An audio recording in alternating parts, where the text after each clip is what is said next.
Well, it doesn't matter whether you're in a house on city sewer or you're on a septic system. Tip number 3 for 365 days of septic applies to both. And that is, don't put grease down the drain. Don't wash your dishes and put the grease down the drain or scrape it in there or pour it in there from the frying pan.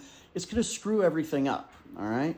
Now, it doesn't matter what kind of dish soap that you use, whether it's Dawn or Palmolive or whatever. What happens is that dish soap is going to break up the grease and it's going to carry it down the drain and you're going to think it's gone. It's not, okay? It never goes away. What happens is as that water cools, as it's going through your main sewer pipe, that Dawn soap and that grease, they're going to separate. And the Dawn soap is going to continue on into the tank, and that grease is going to solidify in the pipes on the way to your septic. And it's just going to be bad, okay? It starts off kind of like occluding the pipes, slowly building up so the diameter inside the pipe keeps getting smaller and smaller. And then one day, Uncle George is going to come and take a big massive dump in the toilet, and that's just going to block whatever's left of that pipe. And now you've got a backup. And really, who do you blame? Is it Uncle George or is it you who's been flushing grease for the past 3 years? In any event, let's say that Uncle George never comes. And let's say that that pipe never clogs up, which it will, don't worry. But whatever grease does get into the septic tank, well, it's going to float on top of the septic tank because, well, fats, oils, and greases, they float.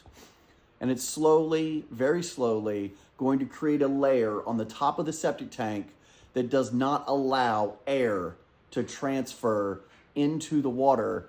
And that means a lot of the bacteria life inside the septic tank is going to die. And since your septic tank is based entirely on being its own little biodome, now we're not going to be breaking down the waste the right way. Now you've got to pump the septic tank more often. And to make matters worse, that grease is going to jam up the filter, if you have one, in your septic tank, and that's going to cause a backup.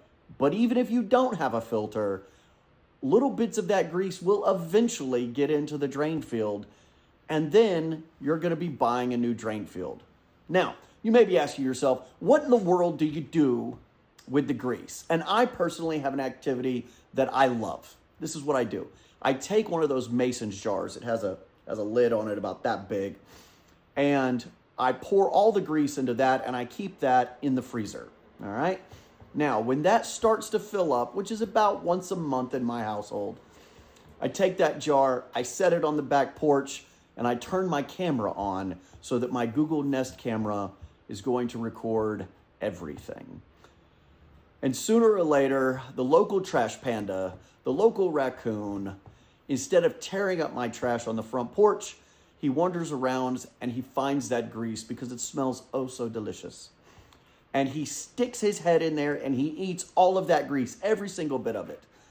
But what I get to watch from my porch window or my Nest camera is this very happy raccoon with his head completely covered in grease, just licking the inside of this jar. And then whenever he takes his head out of the jar, he's doing this number with his paws, and then he's licking his paws. And to me, it just cracks me up. It's the highlight of, doing what I'm supposed to do, is getting to watch that raccoon just be a happy raccoon. One day, there's going to be 2 raccoons that are going to fight over this shit. That hasn't happened yet. But to wrap everything up, don't put fats, oils, and greases down the drain, whether it's from your bacon, your chicken, your beef. It doesn't matter, all right? And also, you can tell your better half, the females in the area, some of the males, a lot of your moisturizers, a lot of your makeup, a lot of your conditioners, those are fats, oils, and greases, and they're going right down the drain.